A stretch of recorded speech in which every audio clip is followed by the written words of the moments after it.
আসসালামু আলাইকুম, আজমা কিচেনে সবাইকে স্বাগতম। আশা করি যে যেখানে আছেন অনেক অনেক ভালো আছেন। আবারও চলে এলাম ভিন্ন রকম একটি রেসিপি নিয়ে। আজকের রেসিপি হলো শুটকি শিরা। এখানে আমি কিছু চাপা শুটকি নিলাম, আর এই শুটকি গুলো ঘরোয়া ভাবে তৈরি।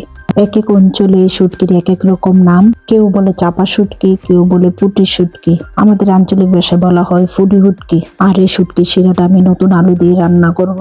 তাই আমি এখন এখানে 3 থেকে 4টি নতুন আলু নিয়ে নিলাম। কিছু আলু ছোলা ছাড়া নিলাম, আর কিছু আলু ছোলা সহ করে নিলাম। ছোলা সহ করে আমি আলুর টুকরোগুলো এরকম ভাবে করে নিলাম। এখন আমি একটি গরম কড়াইয়ের মধ্যে দিয়ে দিব 10 স্পুনের মতো সাদা তেল।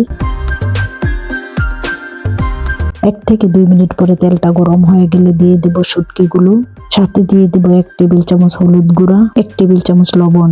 এখন ভালো করে শুটকিগুলোকে ভেজে নেব। বেশি সময় ধরে শুটকিগুলোকে ভাজবো না, 1 থেকে 2 মিনিট ভাজবো। এখন উঠিয়ে নেব। একই তেলের মধ্যে আলুগুলোকে ভেজে নেব। আলুগুলোকে 2 থেকে 3 মিনিট ভাজবো।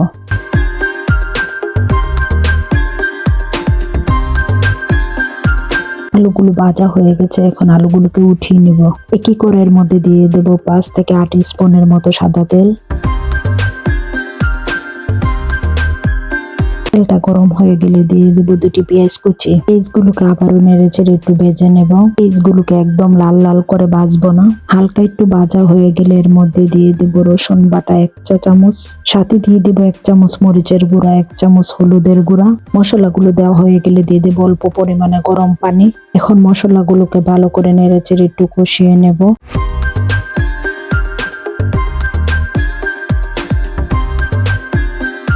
মশলা থেকে যখন তেলটা বেশি উঠবে তখন দিয়ে দেবো 1 চামচ নুন। দিয়ে দেবো আলু ভাজাগুলো। আলুগুলো দেওয়া হয়ে গেলে আবার একটু নেড়ে চেড়ে নেব। 1 থেকে 2 মিনিট আলুগুলো ভাজা হয়ে গেলে আবারও দিয়ে দেবো 1 কাপ পরিমাণে গরম পানি। পানি দেওয়া হয়ে গেলে 1 থেকে 2 মিনিটের জন্য আবারও ঢাকনা দিয়ে ঢেকে দিব। 1 থেকে 2 মিনিট পর ঢাকনাটি উঠিয়ে দিয়ে দেবো শুটকিগুলো। সাথে দিয়ে দেব 2 টুকরো করা 3টে কাঁচামরিচ। আবারও দিব 1/2 কাপ পরিমাণ গরম পানি। গরম পানি দেওয়া হয়ে গেলে আবার একটু নেড়ে চেড়ে নেব। এখন দিয়ে দেব ধনেপাতা কুচি, যা আমাদের আঞ্চলিক ভাষায় বলে হজর পাতা। এই সিজনে একবার হলেও এই শুটকি শিরা রান্না করে খাবেন। শুটকিও নতুন, আলুও নতুন, তাই এই রেসিপিটি অনেক সুস্বাদু হয়, খেতেও অনেক ভালো লাগে। আরো নতুন নতুন ভিডিও দেখার জন্য সাথে থাকবেন। ভিডিওটি ভালো লাগলে বেশি বেশি করে লাইক, কমেন্টস, শেয়ার করবেন। যে যেখান থেকে ভিডিওটি দেখতেছেন সবাইকে অনেক অনেক ধন্যবাদ। সবাই ভালো থাকবেন। আজকে এই পর্যন্ত। আল্লাহ হাফেজ।